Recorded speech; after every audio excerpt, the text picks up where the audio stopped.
way with you newer people. The story had to do with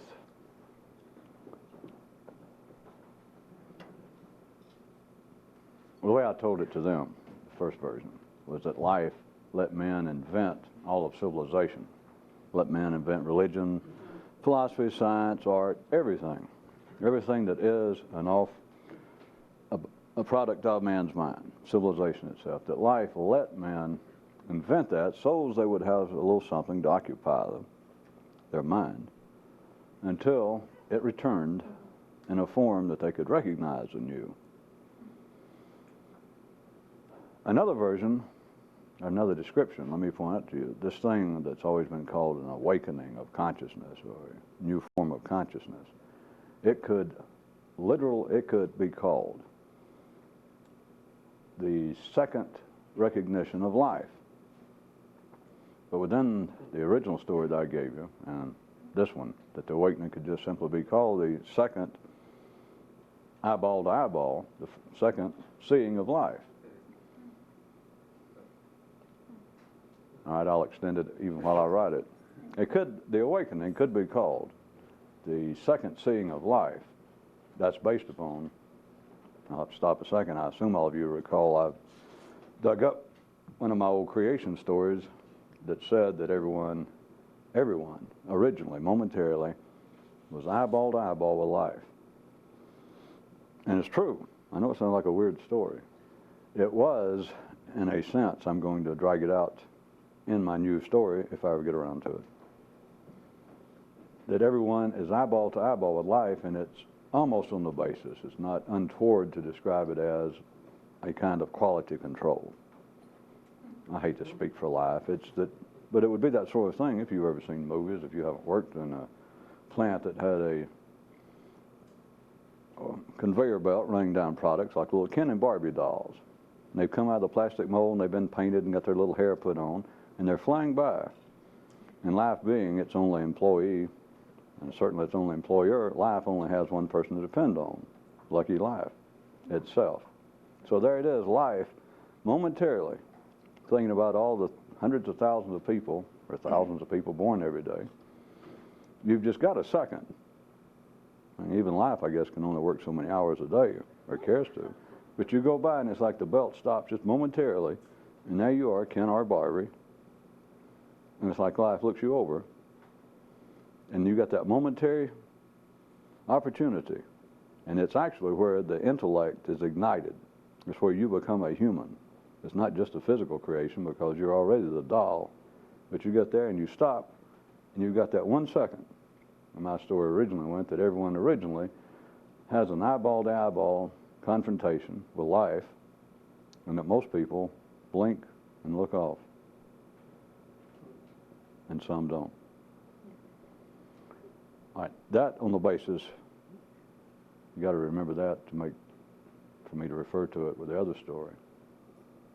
Story now that I was telling, that life has let man invent civilization, the whole world of the intellect, so that he would have something intellectually to do and occupy him until life returns in a form that man could recognize anew. Then I was about to give you this other version and complete it, now that I've rewritten it, that you could call the awakening itself the second meeting of a man with life, or the first, considering the fact that your initial sighting occurred simultaneously with the startup of the mind, so that what you actually saw was distorted, filtered fragments now called reality. In other words, if an ordinary person, if you could have held your sight originally with life instead of looking off, you would not have actually seen life, because it was simultaneous within a noonie moment, second, that there you were, and as soon as you got there in front of life, and the conveyor belt stopped a second, and a little green laser light or something that shone down and showed that right then you had life's full attention. You know, that long. That's how. But right then, and as soon as you looked, the intellect started, and that's when you looked off. and that's when you're gone. So even had you looked at life, it is somewhat, it's not somewhat, it is specious to say that you would have actually seen life. You would have seen something. But by then, as long as the intellect is cranked up, you're not seeing what life is directly. But you would have seen something. So the story I'm giving you now is that life lets man invent science, religion, art, politics, religion. So he will have a little something to occupy him up here, because he got plenty to occupy him down here, staying alive.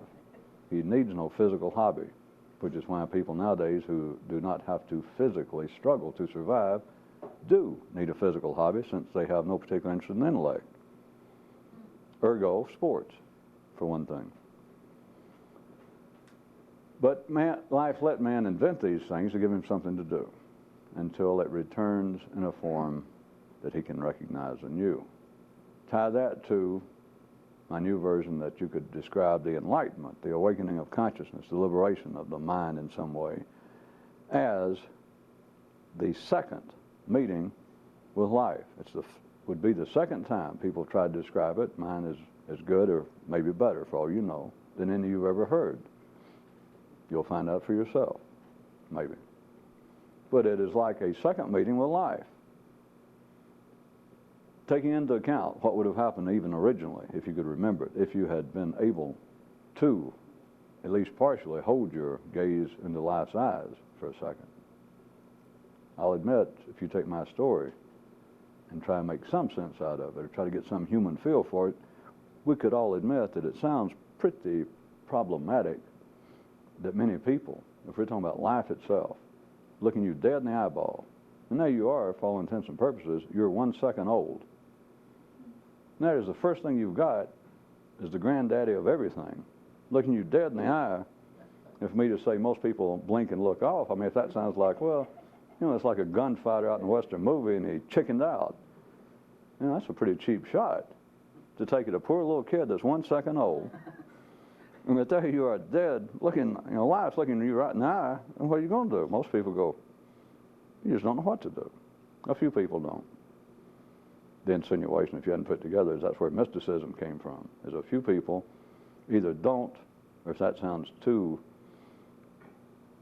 much of a drastic shift, they can hold it longer than everyone else. That they're still trying to look when they're shot past, when the line moves on, and they think, I shouldn't go into details, but they kind of think, what in the hell was that? See, because they didn't immediately blink and look off. They can't take any credit, you got to remember. But take the last part of one of those stories, what I was going to get at, that life has let man invent all of this that makes up civilization in the full sense of the word, with no judgment involved. It's just everything that man does that is not directly related to survival. The world of civilization, the world that is you can directly trace back to the mind. And of course, from the mind, you obviously, if you begin to see this, you can trace it right back to the stomach. So it's not that it just springs from nowhere, but it's the sorts of things that if it was left to the stomach and the bowels and the heart and the lungs and the sex organs, I'm going to tell you the truth, there'd be very few museums, probably no libraries, no political rallies. I assume you get the point. So all of that, according to my little story, was that life let men invent all this stuff and conjure it up so they would have a little something to occupy them until it returned in a form that they could recognize anew. It almost, if I was listening to this story myself and suddenly found it in some obscure book, I would think that last part, they got it confused. The first part sounded all right, but that last part begins to sound too down the middle of the routine mystical road, when life returns. What I was going to use was I started with the older group in another way, but I point out to you people within the nervous system. First consider, do you know that all over the world, primarily in the religious context, but also in other areas, is the idea of the return of a Messiah. This is nothing new. Fundamentalist Christians here in the West, well, it just has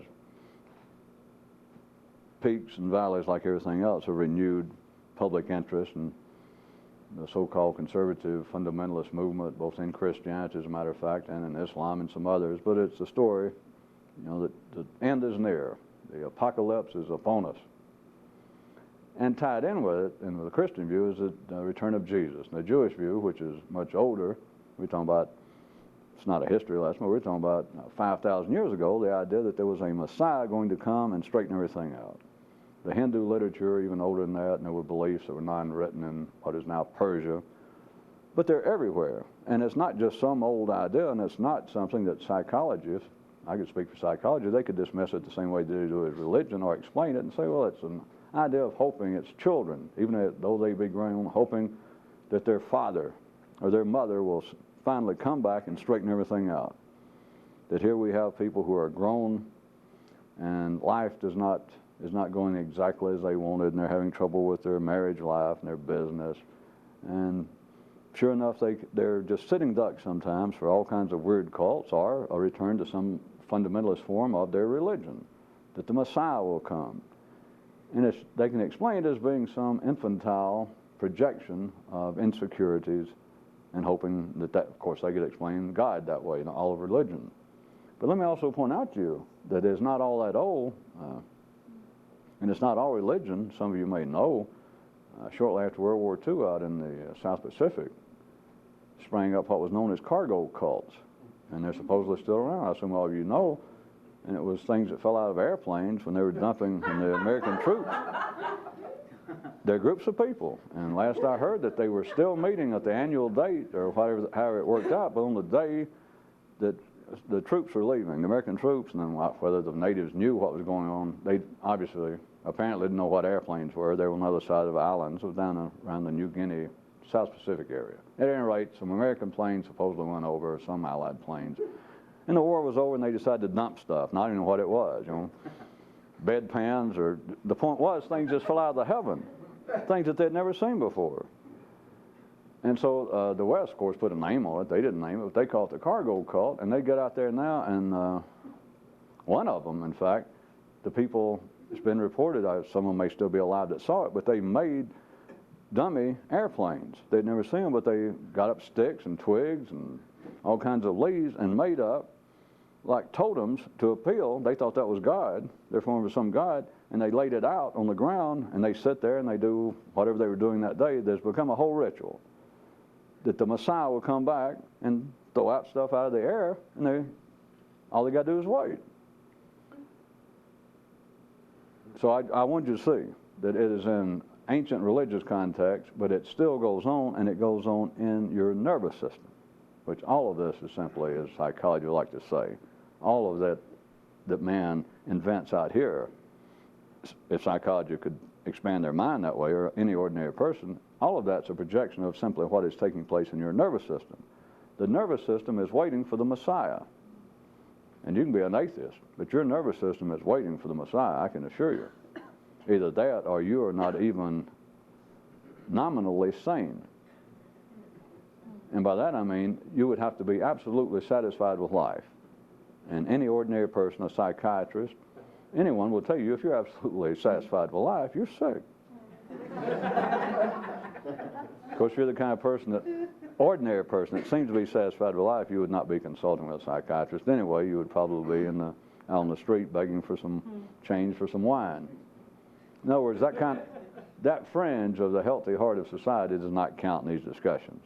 I know there are people that say, well, I don't give a damn what happens, but that's not what we're talking about. To be sane, you have got to be waiting for the Messiah. You've got to be dissatisfied with life. You've got to want things to be better. You've got to want to better yourself, and etc. The whole idea of this kind of mystical activity would be much simpler were it, in fact, that the distance between what a man is and some other state of consciousness, if it was the distance, if it was spatial, as ordinary men believe, and as many people believe would be self-proclaimed would-be mystics to the day they die. They're just positive that it has been a spatial problem. It has been a spatial question that has distanced them from, if not just the awakening experience itself, learning how, finding it, which is why I seem to oftentimes make little barbed comments about going to monasteries and etc. If it were a spatial matter, think how much simpler this would be. Think how much simpler. The people who believe it and the people who've always written about it, they find that to be a difficulty because, as always, they will difficult it up to the point that they can't ever find the place or manage to get there or afford to get there, but they will say, well, that is the problem. And it's very likely that many of you have been through that or may still be holding on to some vestige of it that, well, if I could just get to some place in Tibet, or if I could just find the place that I'm just sure is hidden somewhere in the Gobi Desert and nobody can find it even from aerial. It's the idea that there is a group somewhere or a person, and it's a matter of spatial, that if I could get there, well, sure, it'd take effort. They'd probably make me shave my head or give up all my belongings, and they'd make me work in the garden or meditate. But the point is, if I could get there, damn it, then it'd be over. Then I would finally be where I belong. That is, I will run out and meet the Messiah. I'll chase him down. If it were spatial, and waiting for the Messiah, by the way, is spatial. Now, your mind might say, well, no, that's temporal. They always say, well, we're waiting for him to come. We're waiting. No, no, no, it's spatial. That's ordinary minds. They say, the cargo cults say, we're waiting for the plane to come back. And it sounds like they're speaking temporally. That is, they're checking their watch or saying, is this the day it came the first time? Time, that's not it. What separates them from the goods of the gods is space. Once that thing comes over and they see the belly of the gods open up, his mouth open up, or whatever they thought it was, and he goes, the things come out. It's distance. It is spatial. But think how much easier it would be, even though, if you notice how the justice of how life works in people, that those who will fervently believe and write books and imagine and become historians or writers about the great secret mystical activity, it is always on a basis that it's distant from wherever they are. It's distant from wherever their readership's going to be. It is always distant from wherever you are. Distant, spatially. Now, people will throw in sometimes that they believe that they missed a great opportunity because they weren't around when Yogi X or Swami so-and-so died 20 years ago or 200 years ago, but it's still spatial because they think that there's a distance between them, the person wanting it, and where it is, or at least the instructions, how to do it. You don't know how much simpler things would be if that were true. There is a certain kind of, just between you and I now, there's no name for it, but it's kind of a pointed irony and sarcasm in there. So you listen. But see, it wouldn't really be simpler. That's why I said it. You knew I wasn't serious, didn't you? It would be simpler, but it would be also much less simple. But it would be, but notice the justice I wanted you to see again that always takes place. Those who claim, which is the common attitude toward it, as I said, I'm sure many of you can feel it within yourself, that it is a distance. That, you know, some of you may have shown up here for all I know. It's happened, and it was like makeshift. But, well, I heard that sounds kind of right, and I don't have the money yet to get to India, and so, you know, what the hell, it's just down the street, so I'll go there until I can save up some money. It is extremely comforting, and it's especially questionable. You should find it so that people who believe that they're above religion, people who think, and not in a negative sense, but people, many, it's common among the would-be mystics to believe that they have passed the limits, the limitations of ordinary religion, and that they're after something better. And therefore they sort of look down on the idea of religion or waiting for the Messiah, when they're doing the same thing. But at any rate, if it were spatial, as the people believe, notice that the people who believe it can't ever get to where they want to go.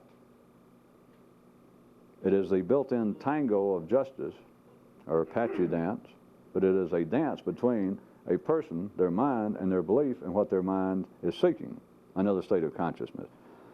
So notice the point being, if I can make it clearer, those who passionately and firmly are convinced that there is some way to expand one's consciousness. There is still some knowledge, or always been some knowledge, about how a person might enter into some other state of non-drug induced, personally directed, extraordinary state. And they just know that it's still there. But it's always, how to do it, is always spatially distant from them. So those who believe it, notice, they never make it there. But they are the most fervent supporters of the idea.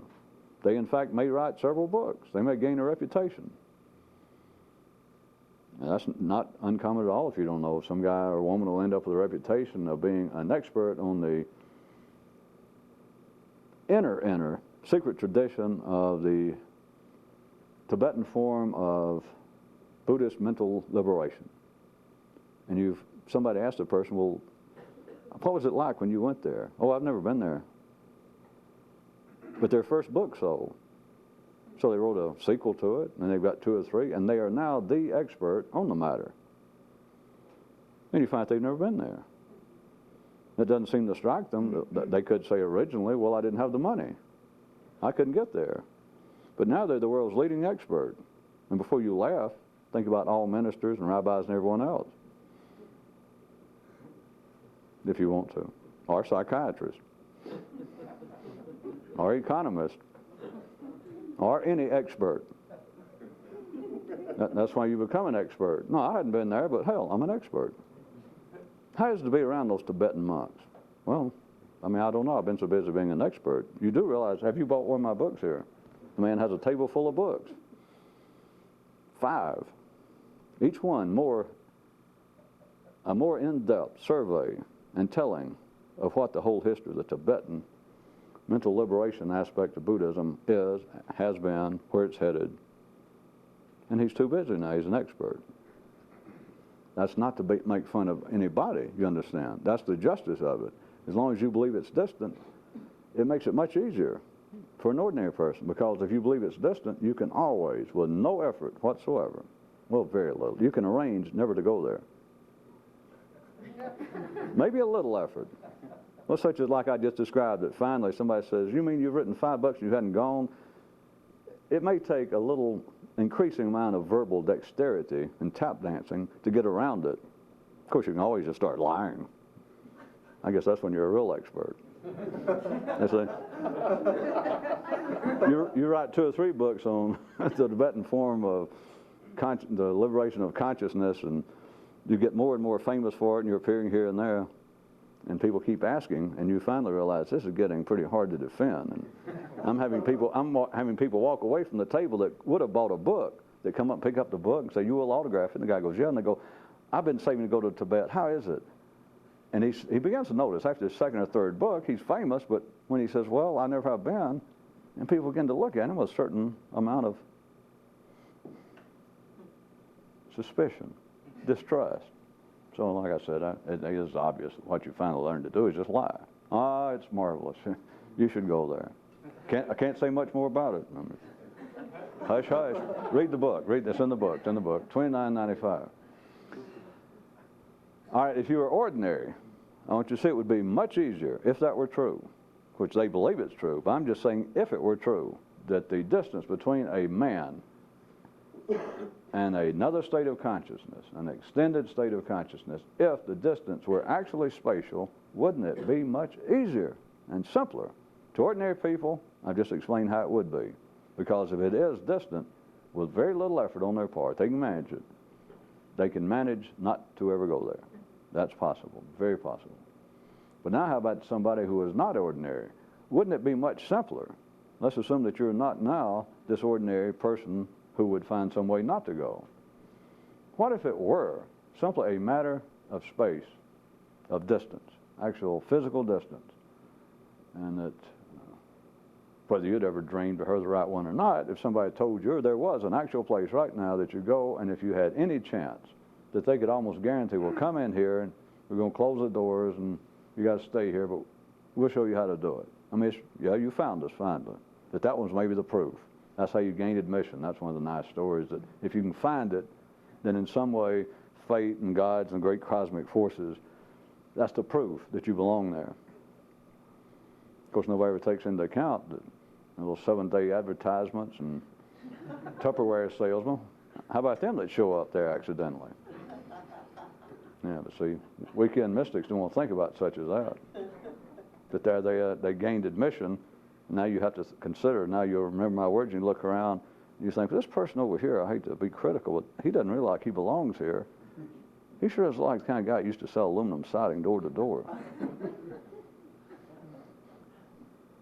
It would be easier. It would be much simpler for those who had some actual wiring that is not ordinary to pursue this. Would it not be easier? Because then the matter would be to get there. And if it were absolutely that, if that was the matter, then I've got to point out the obvious to you, then everyone, or that no one here deserves any sort of acknowledgement as having any higher aspirations. Because if indeed that's all it is, a matter of distance, then what the hell are you doing here? What the hell would anybody be doing here? If that's all it was, then you would have done whatever it took to get there. It would be much easier. It would be much easier to do. It would be much easier to talk about. It would be much easier to describe. But it's anything but spatially distant. And that is what just wears out people. And I believe I'm being charitable and not overstating. It just wears people completely out. In case anyone doubts at all that life knows what it's doing.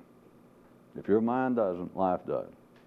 It just absolutely drives people up the wall, wears them out. I assume of all you've been around the South long enough, that's actually the operative term. It just wears them out. They'll read about it if they get hold of anything that, the closer the description is. And the closer the description is, about all you can look for is descriptions that say, well, the book's entitled, Everything You Want to Know About the Enlightenment, that sort of thing. And then if the closer it is to a real description, the man will simply point out, well, look, there's no way I can describe this. But you bought the book, and I've got to fill up 300 more pages, so here we go. But it's nothing new. I mean, Buddha, if you want to look at it that way, he's one of the first recorded instances. He said, well, after all this time and fooling around, I got it. I see what's going on. And the monks around him, what is it, what is it? And they were best friends, almost killed each other, according to the story, starved to death, working together.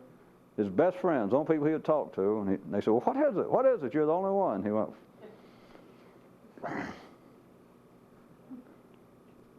it's kind of hard to say. I mean, how is that for enlightenment? And that was the people he liked. That was his close friend.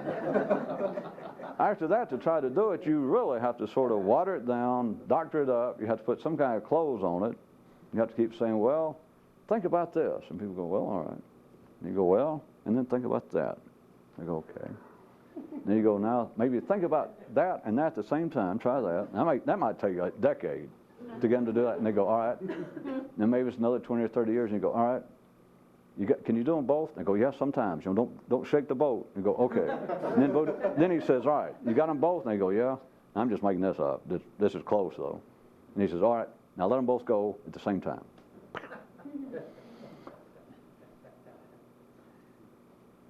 Consider, back to the Messiah, and people waiting on something.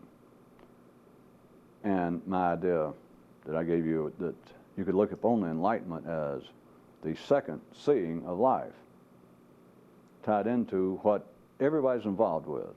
The whole mental life of man, civilization itself, is as though a little something that life gave man. Of course, let man think he invented it. At least I had the decency to start off that way, if you recall it. It said, life let man invent science, art, religion, politics, and all the aspects of civilization. That life let man invent it so that they'd have a little something to keep them busy, to occupy them until life returned in a form that they could recognize anew. I said that if some people had heard that story, I'd use me just in an offhand cheap example, because I work, I'm not copyrighted, that if I had seen that, I thought, well, that last part's not right, because that sounds like the old Messiah story. But consider that everybody believes, whether they be religious or not, or whether it be a cargo cult, or whether people seeking, whatever they call it now in psychiatry, somebody seeking better mental health. Of course, the epitome of better mental health would be perfect mental health. That is, to do away with all subconscious traumas, all subconscious effects that have been now placed in you that makes you operate in any manner less than fully self-profitable. That's being a Christian or Jew. You understand, it's the point to reach perfection. Nobody wants to say that. It's to better yourself. That is waiting for the Messiah. But why is it? What is the basis of that? All the way from, and I'm not discounting the religions offhand, because you've got most of the world still professes to be religious, and of the major 3 or 4 religions, and they all have some form of waiting for the Messiah. Something has left us, the classic version being, the one you'd know best, the idea of God. And Garden of Eden and sin, the whole thing is, but it's everywhere, that in some way the gods have separated themselves or left. You know, the Western story, God told man to get out. That's the same thing, that the gods left. And now men keep trying to get back to God, keep trying to get back to the source of creation, or, according to some of the stories, they're simply waiting. That the God left message or sent word back later that, well, you guys go work it out or go work for a living, or maybe I'll get over this and I'll come back and I'll straighten things out. But right now, I'm ticked off. Get out of here, or I'm leaving. Everybody has some feeling that things are not right in the world because things are not right with you. If you're saying things are not right with you, you're not perfect. If you say you're perfect, that is prima facie evidence that you're a nut city. So every sane person is flawed. Every sane person needs help. How about my version that life let man invent all of civilization, including, how about the idea, we will not exclude the idea of this kind of mystical activity, because it's still part of it. But let man invent all of this so that he would have something to occupy him until life returns in a form that he can recognize in you. Where the hell is life going? Nowhere. Life has nowhere to go. I was going to suggest to you people in a slightly different version that what the feeling is you did lose that initial contact with life. A dog has seen life once. He does not need to see life twice.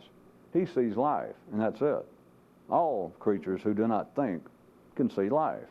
It's irrelevant. I'm not trying to compare us to animals. It's got no meaning to you. But they can see life.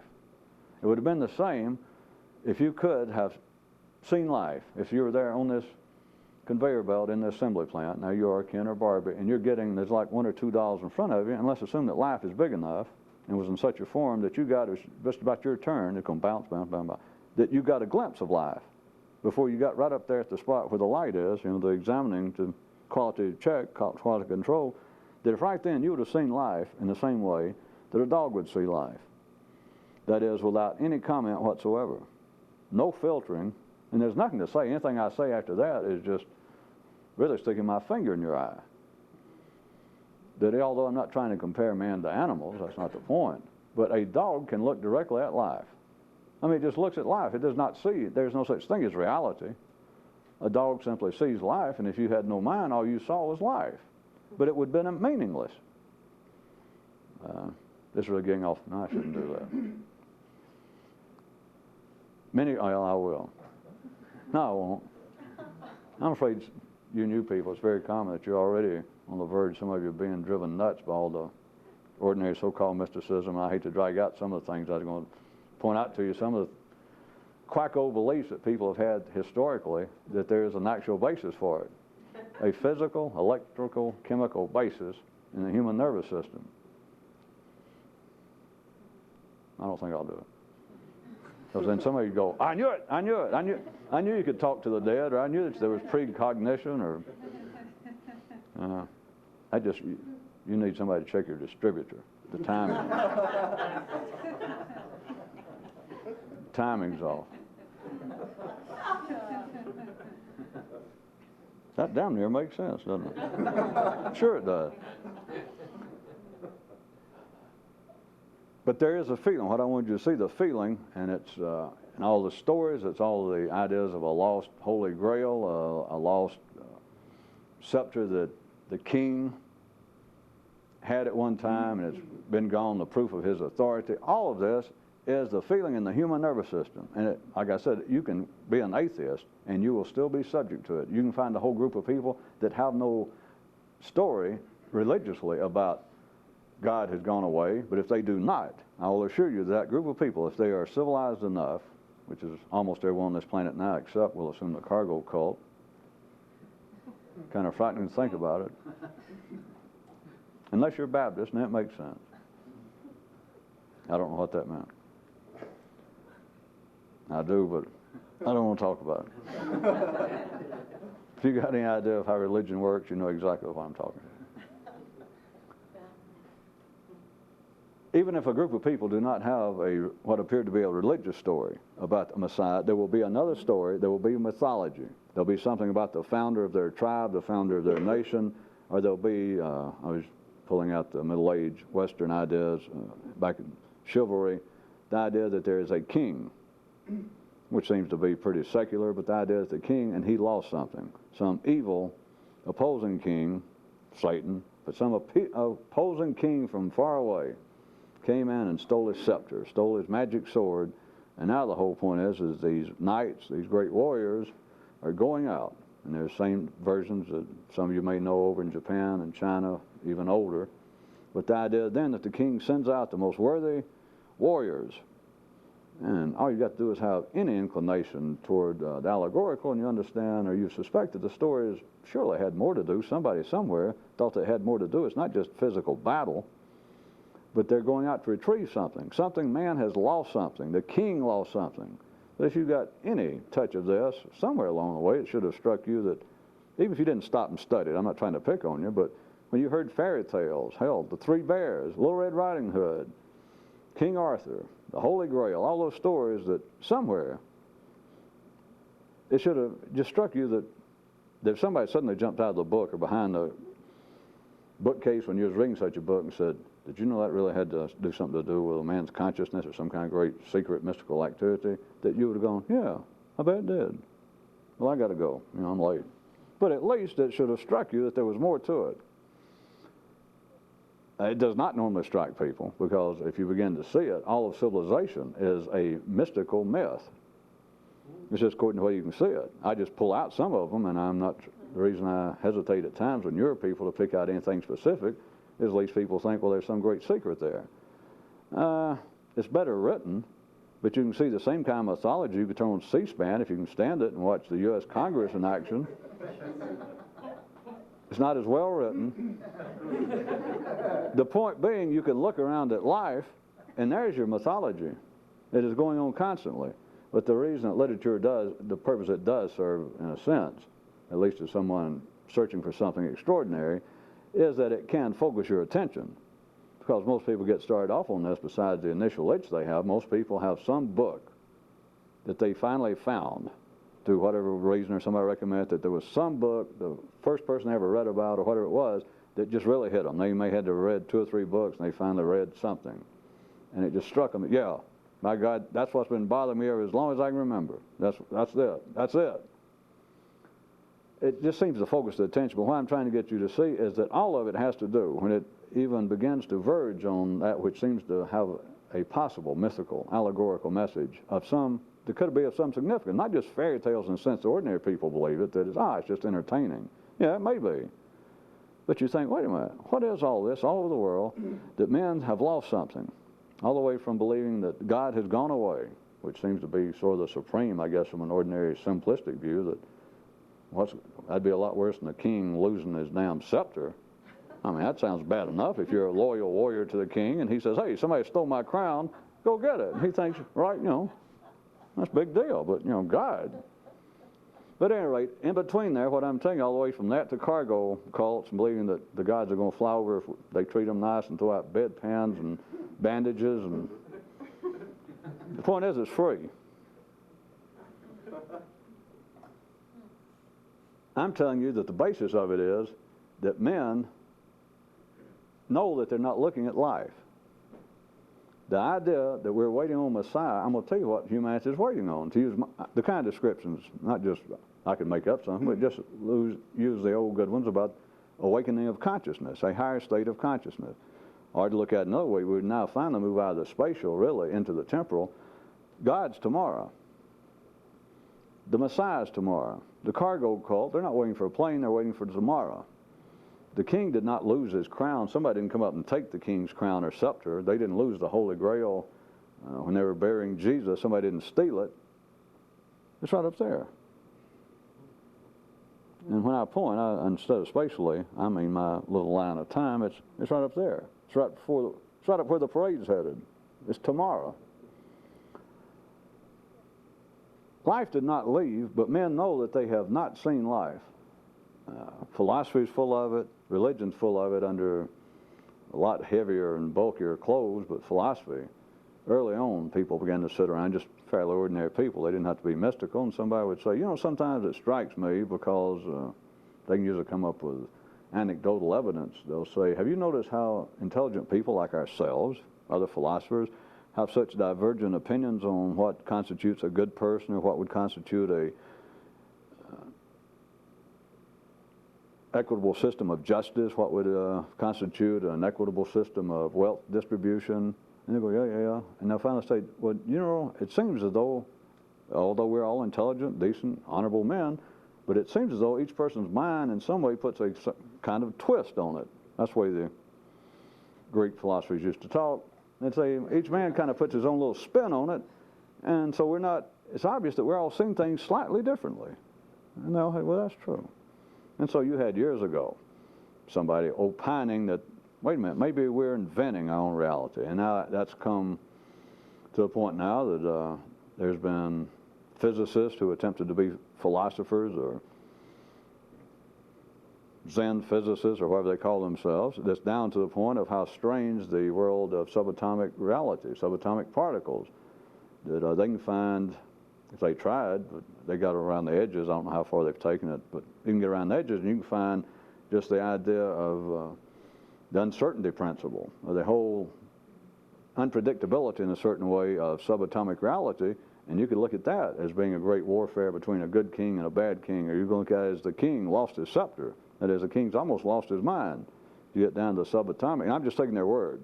Just I assume you read it. I'm just trying to bring you up to date in the examples. That subatomic reality, once you get into non-Newtonian physics, that reality does not fit. You can't predict what the hell is going on. All sense of logic's gone. And they just say, isn't that amazing? Yeah. As long as you can't see life, that's amazing. To think, you mean that, as they call it, reality could be this unpredictable, this chaotic, that even us, now that we have the technology that we can look, or at least measure, subatomic reality to the point that we will never see it. The light waves are so short that we'll never see it, but we can measure it. But now that it does not fit any of the rules at the visual level. In other words, to our ordinary visual level of consciousness, here it is now, the leading men with education, men with degrees and Nobel Prizes, they say you get down this low, beyond the normal conscious level, and reality, you people don't hear about it. It's just amazing. Other than the fact that a chair stays a chair, and they say, yeah, but if you knew what was going on in that chair, if you get down, at any moment that chair could explode, it could eat you up, it could turn into a Sherman tank, it could turn into a Republican member of Congress, it could turn in, and they go, you just don't know. It is absolutely amazing what we know about the cushion of that chair,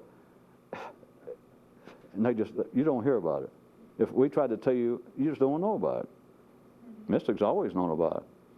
They're still calling it reality. But back to what I was saying is men have been debating. Many men, never mind anything because it's not supposed to alive. At any rate, they have debated and been philosophical notions that in some way men contribute to reality. That we in part make up reality, and somebody will always pop up and say, well, hell, we make up all of it. That there is no reality out there, we make it up here.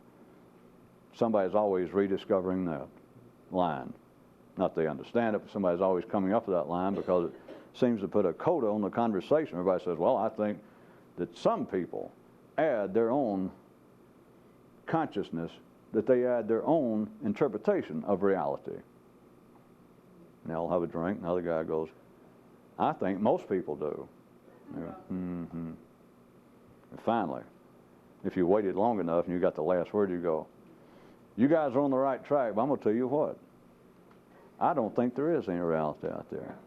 And nowadays, you could almost take non-Newtonian physics to back it up, because they can say, there is no reality out there. All we got is our perception. Which is like the old Zen story, the Cohen is, you know, when a duck quacks in a forest, no one's there. Does he actually go quack, or you know, does he go? It just sounds too confusing and too speculative, and it's not. Because I've just changed the words a little so that we have something to talk about. I'm telling you that there's life and there's reality. And reality is simply the way the mind is the only way. It's not that there's a mistake. It's not a matter that somebody adds a little more of themselves. That is, that someone looks at, I assume you know, like somebody can look at the way somebody's dressed. Somebody can look at a woman on the beach, and according to their kind of wiring, ordinary people would say, well, according to their background, so they can say, isn't that shocking? They were to arrest that woman, look at how, you know, that's obscene. And somebody else looks and goes, you know, they thought. In other words, they can say, well, that is not reality. There's no such reality as objective morality. There's no objective standard to fashion. There's no objective standard that reality is too shaky, that we all add a little piece of it. No. We don't all add a little piece of it. That's all it is a bunch of pieces. And the idea that is part of the fuel, that is part of the kind of friction. Those of you that, for the days of battery, remember friction toys? You go wooden, and it gets a little wheel running. Get one of the, back when Newton's laws actually still had some effect. Go wooden. You get that wheel now running, you turn it loose, and it go, and no batteries. You just have to go over there. Your battery is cornflakes. The mind, all it sees, and the words are not all that important as long as you get some idea where I'm pointing, there is life. But what men see here, it's not a mistake, and it's not that one person sees it better than another. Again, we're talking about the healthy heart of ordinary humanity. We're not talking about people who are genetically, physically damaged. We're talking about just ordinary squares of the world, the people running the world, thank God. The difference they see is of no consequence. It seems to be, but that's part of the friction, that half the people in any given area will be conservative politically and half liberal. Half will be free market, half will be government-directed. It'll always be that. Half will be Jews, half will be Muslims, half will be Christians, half will be Protestants, half will be tall people, half will be short people, half will be men, half will be women, and all the people got half a brain here and half a brain there. They go, well, something's funny here. And they keep looking like, why don't everybody just get together? Why is all this conflict? And, they go, and you think, God, how close you are. And they go, what? And them trying to figure out, why don't everything kind of mesh? And they're going, and you want to go deeper. You're in the right place. At least they don't go, you know, you're in the right place. They go, but I can't figure this out. Yes.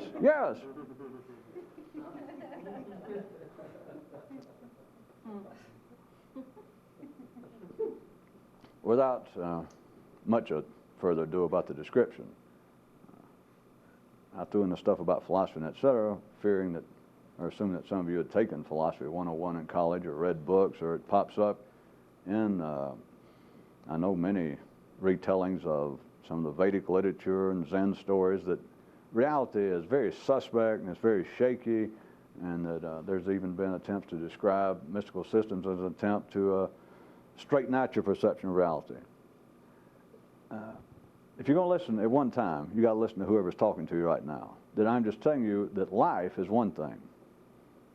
And I can't describe life to you. I'm not going to try. Anything you can think of is life, including reality. But reality does not include, at any rate. Whatever you look at and you think about is what I'm calling reality. It is absolutely cold-blooded, clinical. There's no way to kick me. There's no way to step on that description. Because you can say, well, wait a minute, what parts? Yes. But I mean, what aspects of reality are you actually calling real? Exactly. whatever the mind thinks is reality. That is the difference, as I was trying to get you to see. A dog and any animal, an animal that's sentient, that can walk around, and I was just using a dog or a chimpanzee, that you can almost look in their eyes, almost seem to be intelligent at times. They cannot think. They do not think. They have no word for what they're seeing. So whatever they're seeing is life. The idea, the feeling in the human nervous system, be ye religious or not, that we've been cut off from something, or that we're waiting on something. And of course, death, you can always throw into some of that, seems to upset people. Not we have a knowledge of death is a thing that I wish somebody had helped me. Somebody had saved me from this, most people feel.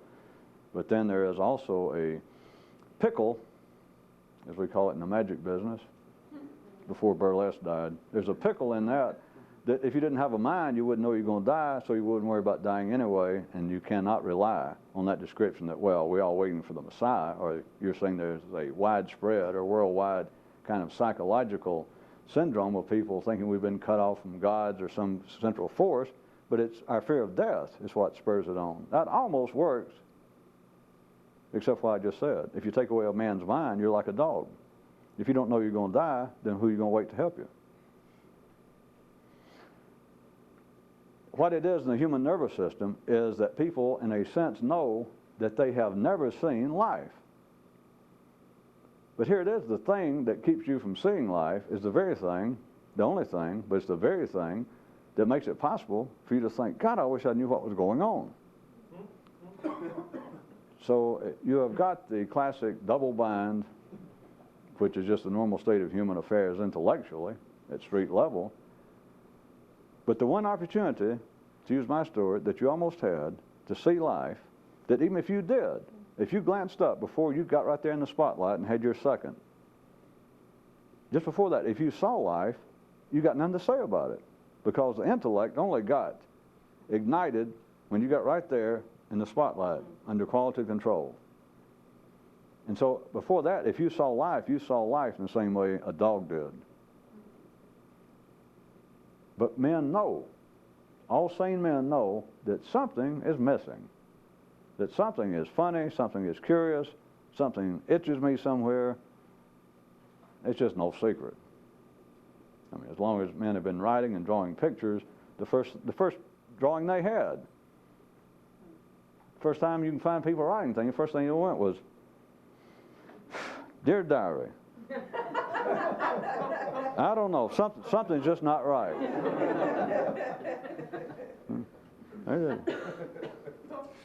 The first Sumerian, the first words he said was, I don't know. And that's been it. But then you have it all reflected in the public institutions, the collective consciousness of man, that something is missing. Now back to my story.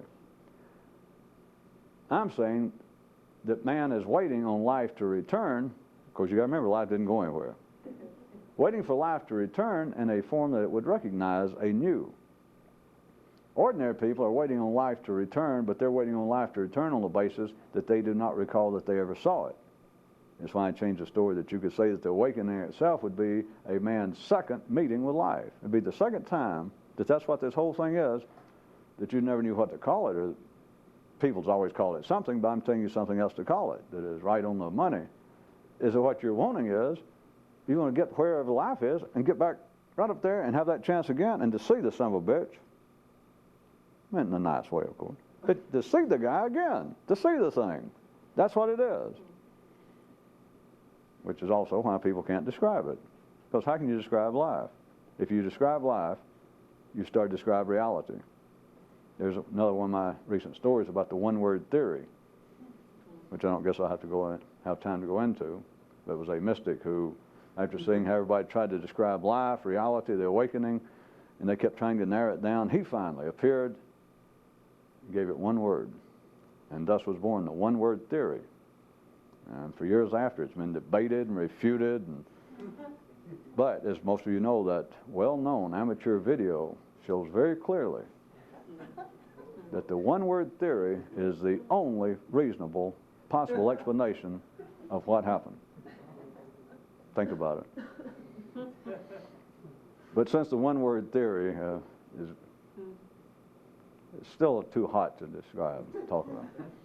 Other than that, if you say one word, anyone who saw, anyone who had the experience, anyone who was enlightened, had the experience at one time, and then everybody gets over it in a sense. You don't just stay there. But as soon as they come back, be they so inclined, I was going to say dumb-witted, but I didn't want to upset you, to try and say anything, as soon as they come back, I assure you the people like Buddha knew it. I'll go ahead and speak for him. Now I went, we can see it. Something happened. You did it. You did it. And the monks, his good friends. They went, come on, come on. What? Come on, we can tell. They said, oh, come on, it's us. He said, okay, and he knew immediately. I'm starting to lie. But not lie in the sense that people ordinarily mean it. He knew that I'm not talking about it. They said, well, just tell us one thing. It was a shame he did not know anything about the one-word theory.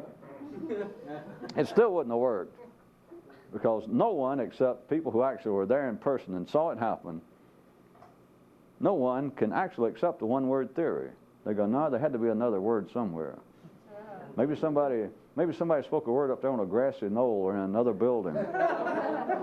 Maybe there's a word behind us and then a word in front of us. No, there was one word. But see, people of the mind goes, no, there can't be one word. There's no such thing as one word, which is true to the mind. Do you understand that? If there was only one word, you wouldn't know it. No one would. The mind cannot know one word. You know, that's part of we're getting pretty far. But all the stories also in all religions and myths somewhere that the gods and somewhere made man, and they do it. There's always tied in somewhere the logos, the word, that the gods go zap or boom. They don't say what it is, but it always says. All of the stories somewhere say that the gods brought about man. They might have brought about other things, that they created the universe and all the planets, but to create man, the gods had to speak. That the gods finally got around, well, let's make man. Let's make a kind of a cheap imitation of us, a knockoff. But they always have to speak. You know, that God spoke, and the word was God, and then the word became man, and it's always a word, but it always says a word, which is tricky. Nobody ever pays any attention to that. But it couldn't be one word, unless you were one of the ones that didn't look away at the time. Because right now, when you think about it, it's not that hard. You could not take a child and teach him to ever speak if all you gave him was one word. He couldn't even make sense out of the one word. One word will not do anything. If you found that somebody, the wild boy of Borneo, one of those examples, you're going to teach a kid to speak. Here he is, he's grown, he grew up in the wilds, and you say, floor. And that's it. Do you understand? He will never know floor. You've got to at least have one more word. You can't say floor. You can't say this, because he'll wait without even knowing what he's doing. The brain will wait, because it's like you made it one-sided. You go this, and if you walk up and left him, you'd have drove him crazy. Of course, you can't be driven crazy if you can't think, but he would not be able to speak, because you've got to say, not this. And then he can go somewhere. But literally, I'm telling you, and it's not, has nothing to do with rhetoric and grammar. It has to do with the reality, as it appears to be here, three-dimensional, run by two-dimensional forces, by binary energy. One word you could not ever learn. You would never know what floor meant, or any word. You've got to be able to say floor and then say one other word. There's got to be two words to ever get the intellect going. There's got to be, I didn't mean to make it sound, I thought you got the point. It's got to say floor, and you'd look. Your mind would look. And then you go, fan. Or to make it more simple, ceiling. You could get somewhere. I suggest after that you could make up your own language, or you could pick up the rest of the language if they never tried to teach you directly. But you've got to have something to compare. If they go floor, it's just a sound. Of course, ceiling will be just a sound. But there's always, the body talks more than the mind does anyway, and so you could go floor, and the kid, just assume he just is genetically as sound as you are, no problem. He goes, all right, floor, it's just a noise, and then you go, shoe, fan. You got to give him two to go, all right. Then he realizes, Anyway, you've got to have two. Why is it, I was going to ask you rhetorically, do all the religions say that the gods, the creation, gave one word and that was man? Well, for one reason, because it doesn't make any sense to ordinary mind. And it keeps them distracted because everybody wonders, what was that one word? Ordinary people will never know what it is. I know what it is. I don't mean I'm the only one, but I know what it is. And you can't say it. Which also, those of you that really like to get more and more arcane, does everybody realize that throughout mythology and especially religion is the idea that there is a secret name? And I don't mean the more exotic religions, even still in the Orthodox Judaic tradition, and some of the Christians believe that there is a secret name of God that you can't say. The Hindus tried to do it another way. They gave the gods like an infinite number that you can call the gods anything you want to. The more the better, so that we don't say the real one, because it's forbidden. And it sounds great. It almost sounds like another version of the secret knowledge. Wait a minute. Are you telling me there is actually a secret name for God that's nothing in the books? What is it? And they think, God, if I knew that, phew, I'd have it. It's the idea of the lost ark. It's the idea of the lost manuscript. It's an idea that there was a secret word written on the back of the cross when they crucified Jesus. There's an idea that there was a secret word woven into the mat that they laid out Muhammad when he died. It's everywhere that there's one word that if you knew that word, it would take you into the cosmos. It would take you to paradise. It would awaken you. All right. But you'll never know what it is because you can't have one word. That's why I made up the story of the one-word theory. In my story, the mystic, he went ahead and did it. He read all the books. He observed throughout the ages what they had tried to do, and they narrowed it down and down and down until they tried to get it down to, well, remember the name of God, remember your breath, do this and that. And he realized well, it could be done in one word, so he did it. Nobody would believe it. In spite of the fact that he had that damn amateur video that guy made that just had to be there. In spite of that, first-class evidence. People still won't believe it. Oh, no, no. It couldn't have been a single word. There's got to be another word somewhere, and they're right. Life did not go away. Men have not seen life. And so I was going to go ahead and give you the interpretation of my own story since I'm safe. They gave men something to do, what we call ordinary life, from a certain view. It's not an attack, but once you see it, you see it. In a sense, it is just absolute bullshit. If you're at that level, it is important.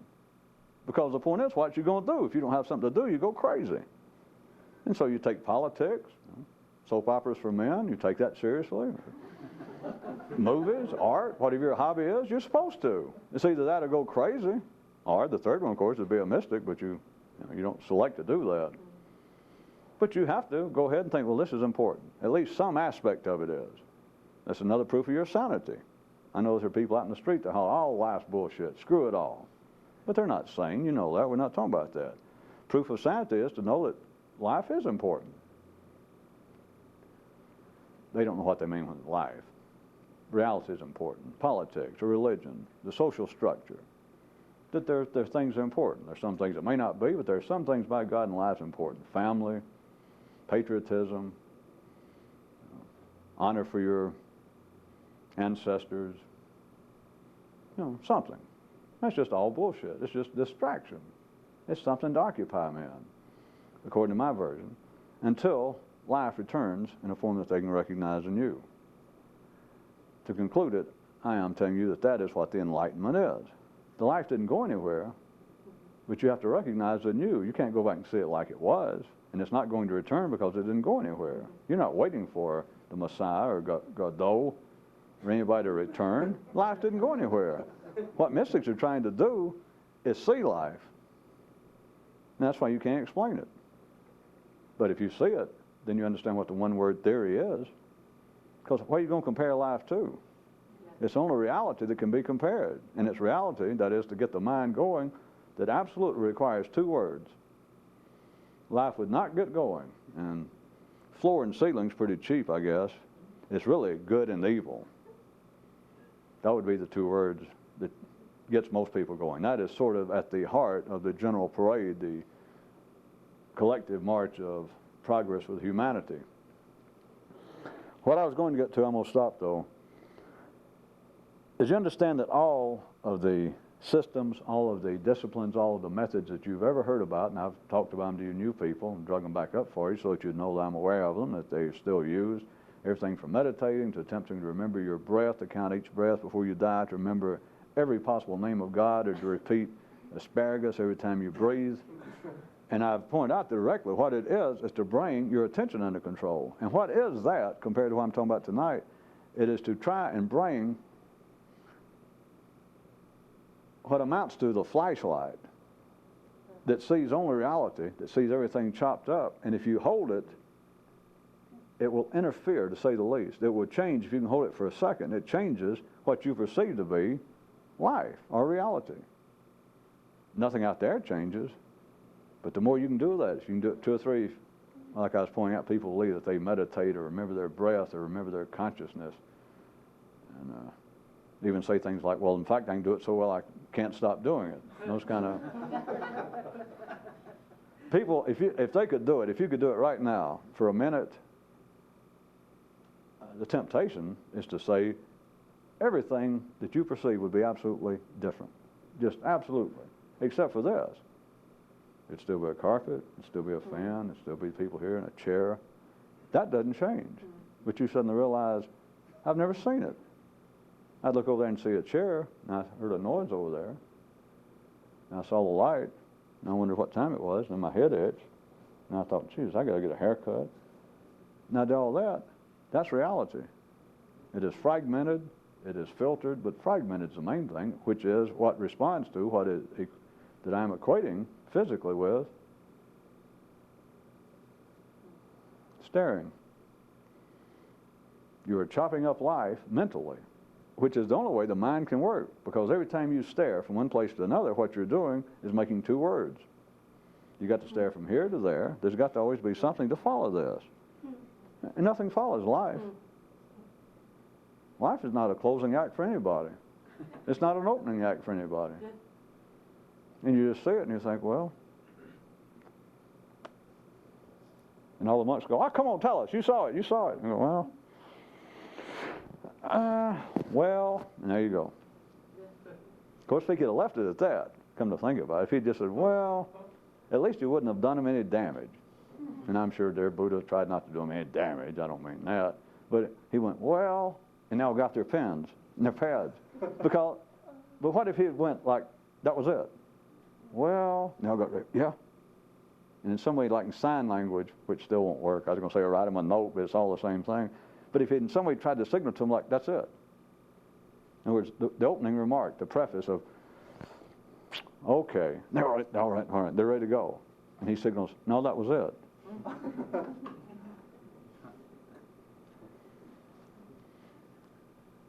To see life, for life to return, and to see it anew. What if that is a fair description of what this whole process is? That all of the Buddhahood, all the awakening, all of the enlightenment, it is to see life a second time. And it's a desire that everyone has as reflected in waiting for the Messiah, believing, if you're not religious, that in some way we have been cut off. The other, I didn't make pull up every possible example, but the idea that we're in some way been cut off from nature is a common one. It's back in favor now. That we're destroying the planet. We should be more ecologically aware that we're cutting ourselves off from nature itself, which is as good as being a sinner. Yes, I'm sure I've made God mad. I've cut myself off. We as humans have cut ourselves off from nature. Poor old nature. If we just find her and comfort her and say, well, there. It is all, I can make fun of it in a certain way if you're sharp enough, but it's not just to make fun. You go, yeah, what stupid people. It's all the same thing. It's the nervous system going, come back, little Sheba. And little Sheba didn't go anywhere. It's like, come here. Where's God? Where's nature? Well, oh, Buddha already said that. Well, all right, why not steal from the best? I'll go ahead. Well, that was not actually the technical one-word theory, but notice it was one word. Well,